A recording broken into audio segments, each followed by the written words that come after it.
Hey everyone, welcome to my first mini blog.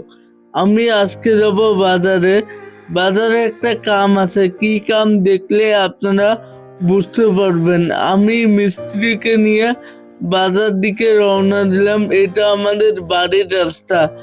এখান থেকে বার হয়ে আমরা যাব সিধা আমাদের তিনিয়ালি বাজারে। তো আমরা রওনা দিলাম রোড দিয়ে দুই ভাই মিলে, যেহেতু মিস্ত্রি ভাই বলে মানি। তো দুই ভাই মিলে গল্পে গল্পে এসে পড়লাম মানে পিচ রাস্তায়। এখান থেকে অল্প দূর গেলে আমরা বাজারটা পেয়ে যাব। তো সকালবেলা যদি রাস্তার ভিড়ও নাই, এই তো পাইলাম বাজারের টার্নিং। এবার এটা বাজারের ব্লকের রাস্তা। তো এদিক দিয়ে একটু ভিতরে গেলে একটা ভালো একটা লোকেশন। এই লোকেশনে আমি একটা দোকান তুলবো। কিসের দোকান এটা পরে ভিডিওতে বলে দিব। তো এখানে আমি দাঁড়ালাম, আমার মিস্ত্রি ভাই কাজ করতেছে। এইভাবে আরো একটা মিস্ত্রি এখানে কাজ করতেছে।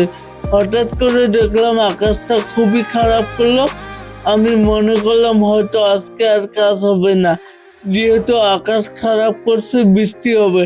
তারপরে অপেক্ষা করার পর একটু পর দেখে আরো বেশি খারাপ হয়ে গেল, অন্ধকার হয়ে গেল। আমি অলপ চিন্তাতে ছিলাম। তারপর একটু পর কাজ আরম্ভ করলো। অল্প অল্প বৃষ্টিতে কাজ আরম্ভ করার পর এখানে মশলা বানিয়েছে, এখানে খুঁটি রেডি করতেছে। যেহেতু এখানে একটা দোকান হবে, তো একটু কাজ আছে। ব্লগটা এই পর্যন্তই। কেমন লাগলো সবাই কমেন্টে বলে যাবেন। আর হ্যাঁ, দ্বিতীয় ব্লগও আমি আনবো। ধন্যবাদ।